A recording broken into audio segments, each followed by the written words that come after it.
اعوذ باللہ السمیع العلیم من الشیطان اللعین الرجیم بسم اللہ الرحمن الرحیم وبہ نستعین وہو خیر الناصر ومعین لا ینطقنی بالہدی والہمنی التقوی اما بعد فقد قال اللہ تبارک و تعالی فی احسن کتابہ وہو اصدق القائلین بسم اللہ الرحمن الرحیم یا ایھا الذین آمنوا کتب علیکم الصیام کما کتب علی الذین من قبلکم لعلکم تتقون۔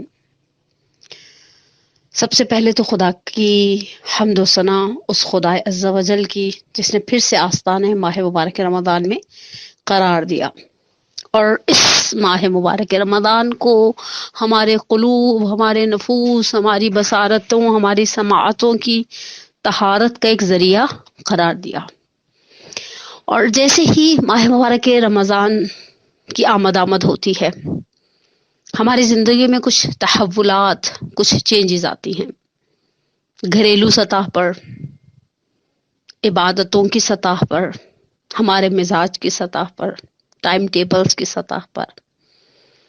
ہم آغاز ماہ مبارک رمضان، بلکہ اس سے فردر بہت سارے لوگ آخر کے 3 روزوں کو متصل کرتے ہیں شعبان المعظم کے ماہ مبارک سے۔ تو ایک سوالوں کا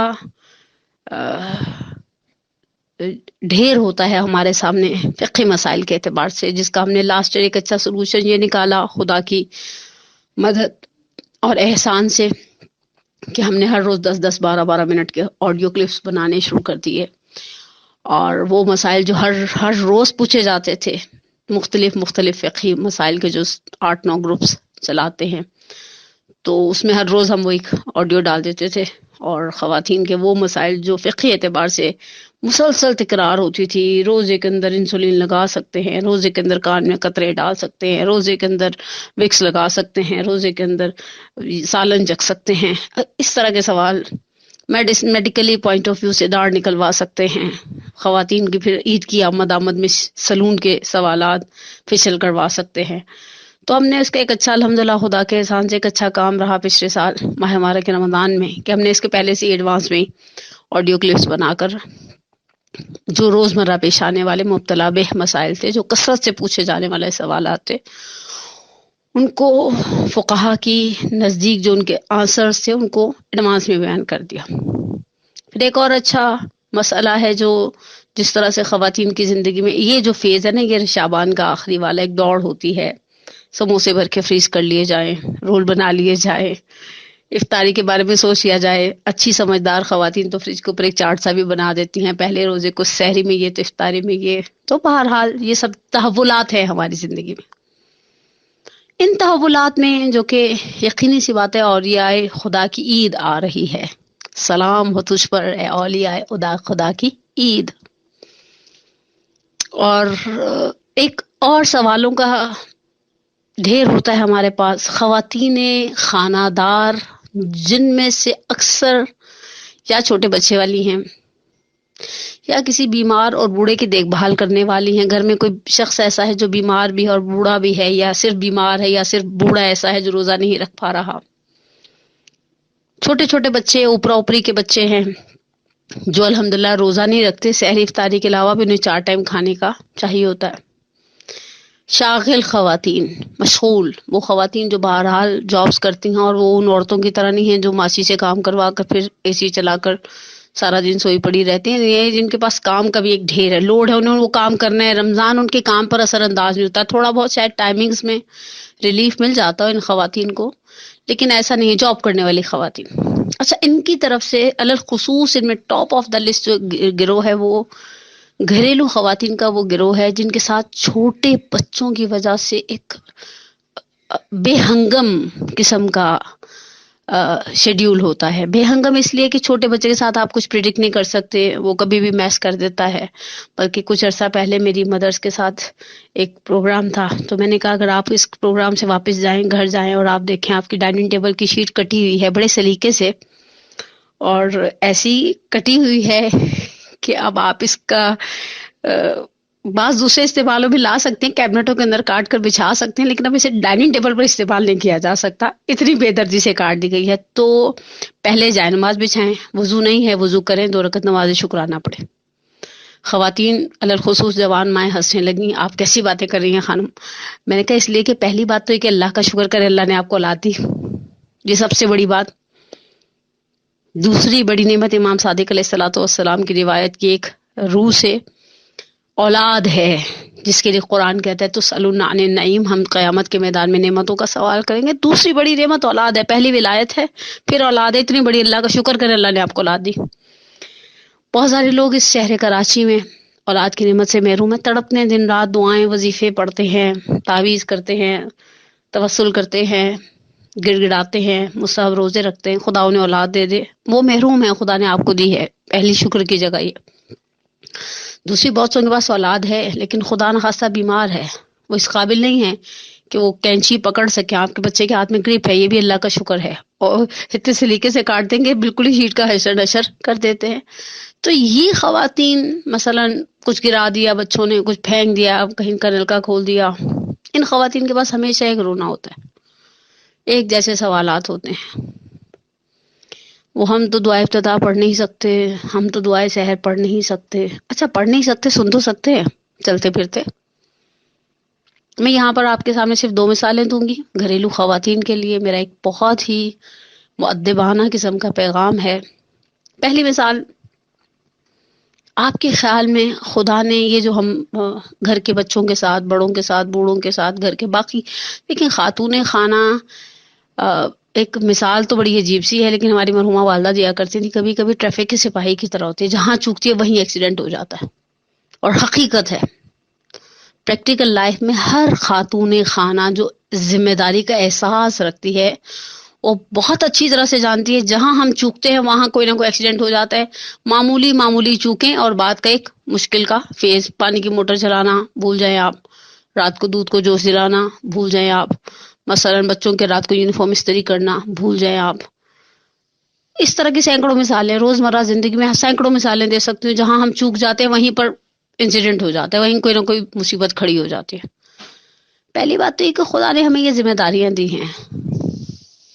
میں نے مدرسۃ القائم میں جب خواتین کی ذمہ داری کی بحث پر بات کی تھی تو اس میں اسما بنت یزید انصاری کی اس روایت کو جو در المنصور سے نقل کی گئی تھی المیزان میں نقل کیا تھا، اس میں ایک جملہ تھا، رسول اللہ صلی اللہ علیہ وآلہ وسلم، ہماری جان قربان ہو جائے ان کی زبان سے، کہ جہاد المرأہ حسن تباؤل، عورت کا جہاد کیا ہے؟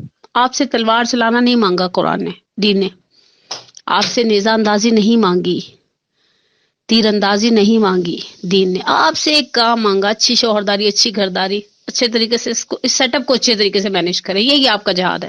وہ بیچارہ تو گھوڑے کی پشت پر بیٹھ کر جائے گا، تیروں تلواروں میں تو کبھی سوچتی ہوں اور کہتی ہوں اللہ تیرا شکر تو نے مجھے عورت خلق کیا، جائے تو کہیں جا کے اسے مجاہد فی سبیل اللہ کا لقب ملتا ہے۔ ہم تو گھر بیٹھے بعض اوقات جھولا جھلا رہے ہیں، بعض اوقات مثلا بچے کو کھانا کھلا رہے ہیں، بعض اوقات چھوٹے چھوٹے سے کام کر رہے ہیں اور ہمیں مجاہد فی سبیل اللہ کا ثواب مل رہا ہے پروردگار کی بارگاہ سے۔ آپ نے اس ثواب کو سبق کیوں سمجھا؟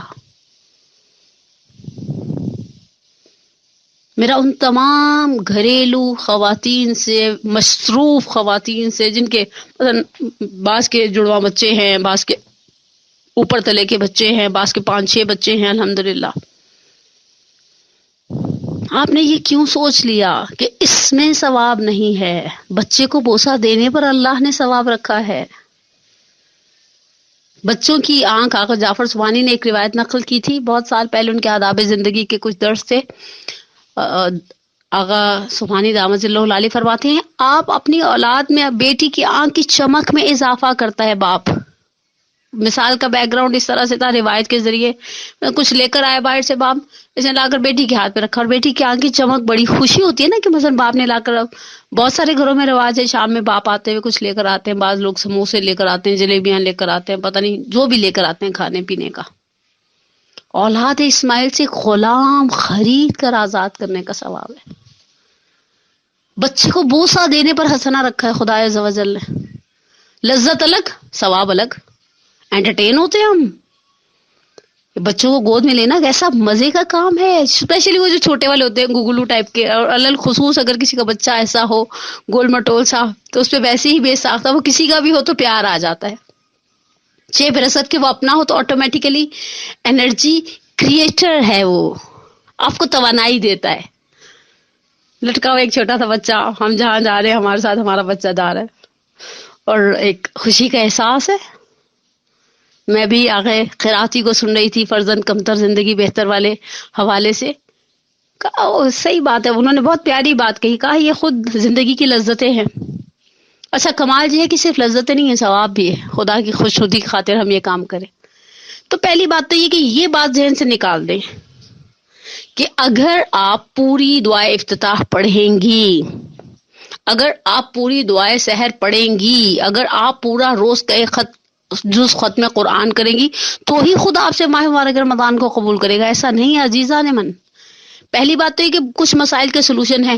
اگر ایک خاتون خانہ نے 3-4 افراد کی سحری بنانی ہے تو obviously وہ انسان ہے، اسے نیند بھی چاہیے، اس کو اٹھنا بھی ہے، اسے گھر والوں کے لیے، اور گھر والے بھی تو بازو کا سحری میں ان کے نخرے شروع ہو جاتے ہیں جو ویسے بڑے بھلے مانس تو میٹھا پراٹھا بنا دیں، ایسے جیسے وہاں پر ایک شخص کھڑا ہے جو روبوٹ ہے، اسے گرمی نہیں لگ رہی، اس نے میٹھا پراٹھا بنانا ہے، اور کچھ کوئی آواز کونے سے آتی ہے، بیگم مجھے ایسا کرو سادی روٹی پھلکا اتار دو، کل پراٹھا کھا لیا تھا، ایسیڈیٹی ہو رہی تھی روزے میں، اس کو وہ مثلا ان کو پھلکا بھی اتار کر دینا ہے. وہ میٹھے پراٹھے والے بچے کو، اسپیشلی وہ بچے جن کا پہلا سال روزوں کا ہوتا ہے، وہ بڑے نخرے اٹھواتے ہیں، وہ اپنے آپ کو ذرا پرائم منسٹر اور پریزیڈنٹ کے لیول پر لے جاتے ہیں، اور ہم بھی ان کے نخرے اٹھا کر خوش ہیں. بس کسی طرح روزہ پورا ہو جائے، بس کسی طرح روزہ نہ لگے. اچھا تھوڑی سی دہی کھا لو، ٹوٹ کے شروع ہو جاتے ہیں، وہ پتہ نہیں الائچی پیس کے کھا لو، روزہ نہیں لگے گا. یہ سب عبادتیں ہیں. آپ دعائے سحر پاس لگا لیں، مائکرو ویو پر رکھ لیں. اب تو ہمارے موبائلوں کے اندر اتنی ایپس ہیں کہ الامان الحفیظ، پڑھ نہیں سکتی، سن تو سکتی ہیں نا، بڑی نہیں پڑھ سکتی، چھوٹی دعائیں تو پڑھ سکتی ہیں. امیر المومنین علی علیہ الصلوۃ والسلام اللہ وسلم کسی شخص کے پاس سے گزرے، لمبی چوڑی دعا مانگ رہا تھا، مولا نے کہا جو طویل کو سنتا ہے وہ قلیل کو بھی سنتا ہے.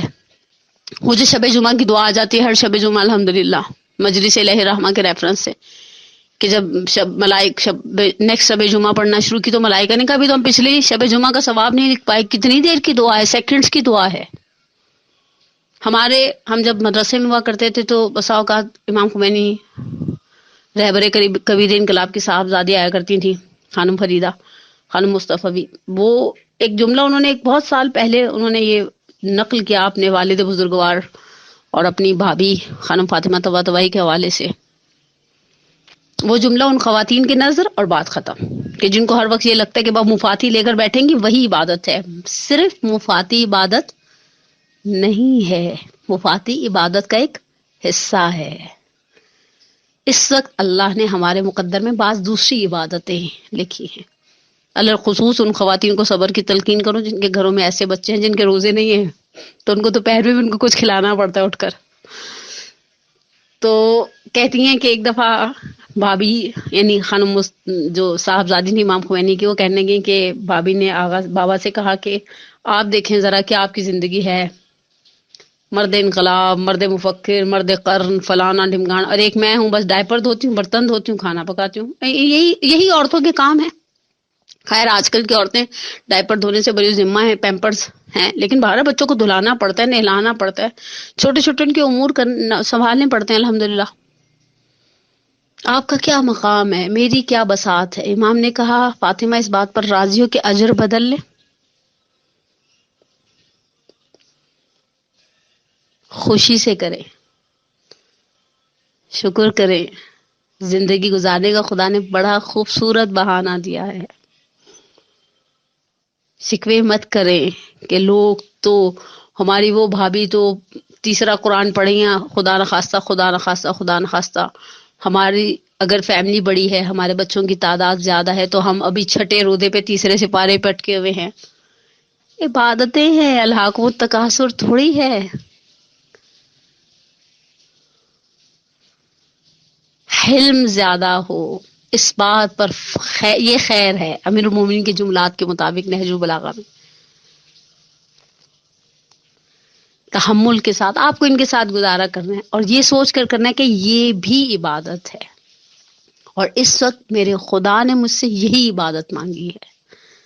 آپ خود سوچیں، سحری کا وقت ہو اور وہ جو ایئرپورٹس کے اوپر مینیج کر رہے ہوتے ہیں ایئر کرافٹس کو، ایئر ٹریفک کو، وہ سارا کچھ بند کرے، سسٹمز کو بند کرے اور لے کر مفاتی بیٹھ جائے اور دعائے سحر پڑھنا شروع کر دے، اور اس کے سسٹم کو بند کرنے کی وجہ سے طیارے آپس میں ٹکرانے لگ جائیں. آپ میں سے ہر شخص کہے گا تمہیں کس عقل مند نے کہا تھا کہ تمہارا کام اس وقت سسٹم کو مینیج کرنا تھا، نہ مفاتی کھول کر دعائے سحر پڑھنا تھا.